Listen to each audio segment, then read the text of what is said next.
सखी लहुरा देवरवा करियवा नाग। सखी लहुरा देवरवा करियवा नाग। करियवा नाग हाँ करियवा नाग। सखी लहुरा देवरवा करियवा नाग। सखी लहुरा देवरवा करियवा नाग।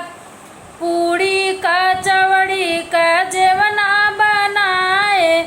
पूड़ी कचौड़ी का जेवना बनाए। चटनिया बिना लड़े सारी रात जाग। सखी लहुरा देवरवा करियवा नाग। सखी लहुरा देवरवा करियवा नाग। सखी लहुरा देवरवा करियवा नाग। सोने के लोटा में जल भरी लाए। सोने के लोटा में जल भरी लाए। गिलसिया बिना लड़े सारी रात जाग। सखी लहुरा देवरवा करियवा नाग। सखी लहुरा देवरवा करियवा नाग। सखी लहुरा देवरवा करियवा नाग। सखी लहुरा देवरवा करियवा नाग। लौंग इलायची के बिरवा बनाए। लौंग इलायची के बिरवा बनाए।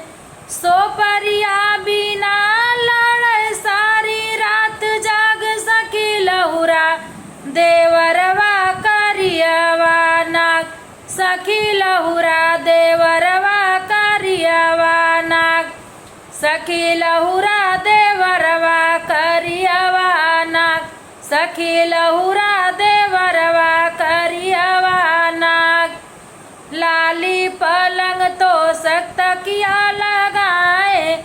लाली पलंग तो सख्त किया लगाए।